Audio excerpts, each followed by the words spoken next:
So in this video guys, mauni ang katong isa sa mga nakapiright sa mga gipang edit na ko nga video adtong sa christening og birthday na pod sa akong apo. Mauni ang akong sister-in-law nga naka-red og kaning naka-white nga kuan man ang mama man akong pag-umangkon og kining lalaki is iya ang bana, then brother nako ng tapad pod sa akong isa ka apo, and then kining isa is mother sa kanang bana sa akong pag-umangkon. So ani nga video guys, ako lang isa-isa sa inyo kay kini man gud nga video na copyright man gud ni siya, so ako na lang ni siyang i-voice over. Maniging nga mo try ta aning voice over guys, palaban na lang tag voice over kung kaya ba sa atong voice over. Charot. Bitaw og kini akong pag-umangkon apo di ay isa sa akong mga apo mo ni magulang, then kaning gi kugos mo nay manghod. Then while nagkuan ko diri guys ga video gahulat pod mi sa pari guys, kay kanang sayo ra pod kaayo mi nga niabot diri sa simbahan. Then kini day nga simbahan guys, mao ni ang simbahan sa Akmak dito sa Iligan City. O kini siya nga simbahan mao po ni ang Catholic Church nga Catholic School. Kay ang likod ani nga simbahan guys is eskwelahan nako sa private school, sa kuan siya guys, private school. Di lang siguro nako i-mention ang ngalan sa private school no. Basta kay ang likod aning simbahan na guys, mao ang ako ang eskwelahan sa high school ko. Oh, di ba? Nag-private ang inyo ang maring. Ani ato nga time di ay sa high school life nako. Kay kuan man kanang naamantay sister nga kuan pod good provider, kay mao lagi gamay pasad ko. Bata pasad ko guys, wala na ko'y papa, wala na mi papa. So continue ta no, aning tungura guys, nag-start na og misa si father. Og kabalo ba mo guys nga ang pari karon diha sa San Roque Akmak is Batan-on guys. Oh, Batan-on pa siya guys. So kung makita ninyo diri sa video, Batan-on pa ang pari guys. Ay nako, pasensyahin na gyud ninyo ang ako ang background karong adlaw while nag voice over ko aning video, kay ngano ay daghan kay mga manok guys, then napapoy tingog sa mga langgam, pero ang mga manok joy grabe kasaba no. Ay ni mga manukan di takatarong og voice over ani. Pasensya na gyud mo kay ang mga chicken grabe ka noisy. So continue ta. So di aning nga part nag sign of the cross na kay para kanang kuan na gyud siya nga born to be Roman Catholic. O unta no, dili ni makapiright guys, wala man siguro dautan no kung i-share pud nato ang ato ang pagka Roman Catholic no sa uban. O dili man pud siguro ni against sa samita. So continue ta. So nagkuan si father diri nagkuan siya kanang nag-start siya og kanang misa dayon mga panghimangno pod, isip usa ka Roman Catholic, and then mo din na nagkuan na siya sa baby, iyahan ang pandungan ang baby. Ay Diyos mio, Mario Josep, kasaba gyud kay sa nga tanan sa among mga chicken guys. Lisod jud ning naata sa kung matingala mo kung ganong saba kaayo, naamang gud ko sa kuan kanang countryside nga daghan man gud mig hayop guys, oy daghan kay mig manok guys. Kung makita ninyo sa akong mga video dito ninyo makita nga naami mga manok, kanding, baka.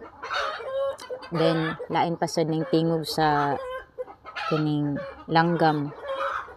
So balik ta, og diri rapita nagdagkot na og kanang kandila kay kuan naman ni murag mao ni ang kibali last part sa misa ni Father. Sayang si Father guys, kuan kay siya, batanon pa kay siya guys. Then di sad ka kaingon nga pangit siya kay naman siya hitsura, no? Char, anak gyud. So bitaw, nagkuan na mi diri, naghawid na mi og kanang kandila nga naay kuan naanay sitawg ana gipasigaan na. Og dinhi guys, mao na ni naabot na mi diri sa balay sa akong pag-umangkon. Nya busy na ang all, busy na sa pagkarakara, sa pag-prepare. Dayon busy og picture. Mara man gini kalipay nato no pag naay okasyon. Maski walay okasyon, basta naay kamera, hala bira. Smile diri, smile dito, pusing diri, pusing dito. Mao man ginanga tuwang happiness no. As a Pilipino. Tama ni ako ang apo nga prinsesita. Then akong brother na sa likod, ako mao niyang akong isa ka sister-in-law, then nakawit po siya sa akong apo, sa among apo. Maliit lang ang kaligayahan ng mga Bisaya, guys. Simpleng buhay, simpleng pamumuhay, importante, masaya at kuan ka ng healthy ang pamilya, no? Nya dinhi nagchika ko diri about sa mo ni ang balay sa akong pagmangkon, mo ni ang yutang akong natawhan guys. Then napay next ani nga ma-remember or mahuna-hunaan yun ako ang akong childhood. Kay kining lugar mao gyud ni ang akong yutang natawhan guys. O kaning lugar dako na kaayo og kausaban no. For how many years dako na jud kay ni siya kausaban, kay bukid pagid kay ni siya, mataw pagid ni sa una og kalasangan, bukid. Kay kami raman jud ang nagpuyo diri sa una guys, kining lugar. Then pasensya na ninyo no kay ani nga part mo na ni ang nagchop ang akong duha ka brother sa lechon baboy. Og ako na lang siguro ning ikuan kabiran kay murag kuan jud ni siya, against jud ni siya kang mita. So ako ang brother gihungitan niya ang apo, kana nga apo is another apo.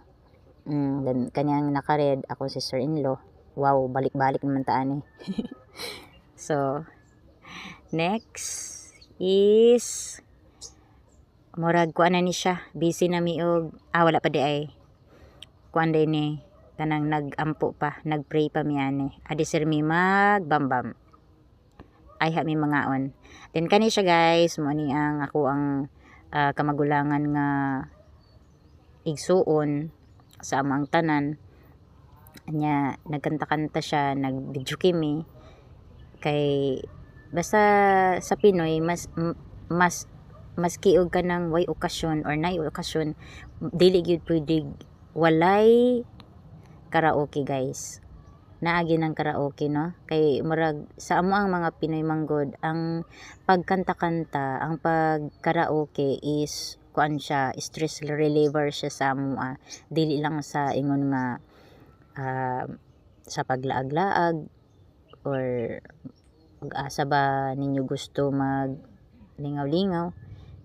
Kami mas kuan mi sa pagkanta-kanta, malingaw mi sa pagkanta-kanta guys, karaoke no. So wa pud ko nagdahom nga kanya ko ang brother is kabalo pud ay siya, na pud ay siya talent sa pagkanta. So nalingaw pud mi ani kay kuan man kanang dili bi ako permente nga makabisita nila. Siguro occasional lang nga makabisita ko, once in a lifetime ra jud ko makabisita sa ila guys, kay puro sila mga busy.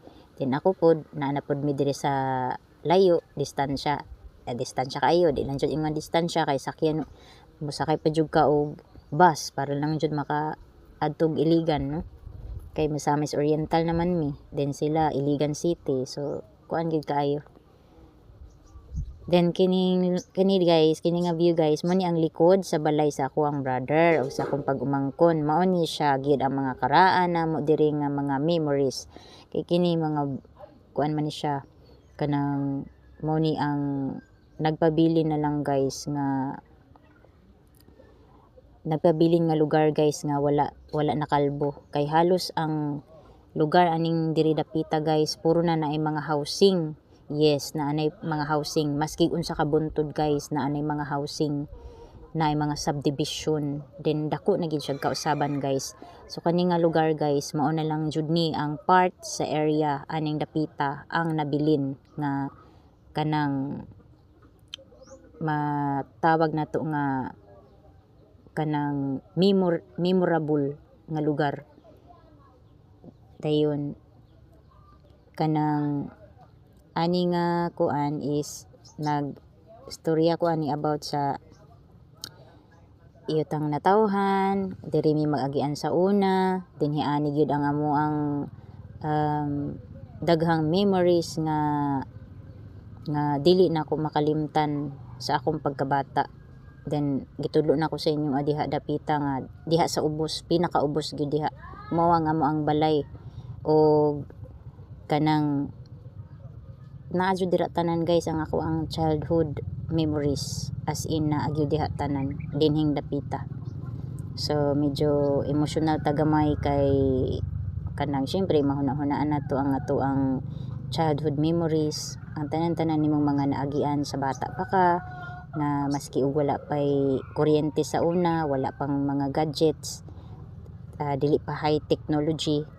So at least na-enjoy nimo ang imo ang childhood sa pagligo og sapa. Kay naaman pud mi sapa dira sa ubos guys. Naami sapa. Then kana akong gikuan sa inyo, pabuntod na pud na guys. Kibali ang mga buntod diring dapita is kuan siya, nag-atbang-atbang. Then ang amuang balay is naa dira sa pinakaubos gyud. Then duol mig sapa.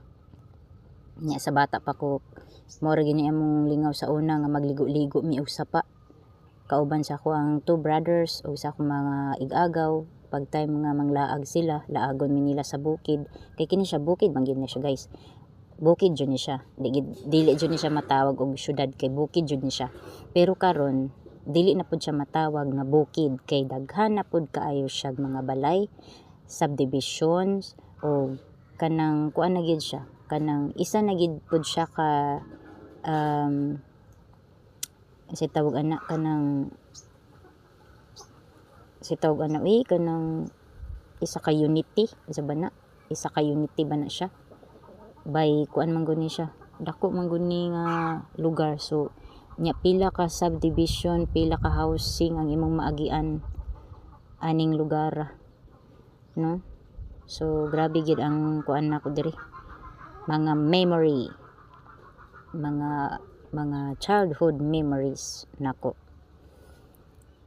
Unya diri nga kuan man gud kay daghan pag mga kahoy-kahoy, daghan pa og kanang imong mga makita nga kuan kanang unsa ni, daghan pag makita nimo nga mga kahoy-kahoy og kini mga karaan na gyud pud nga kahoy.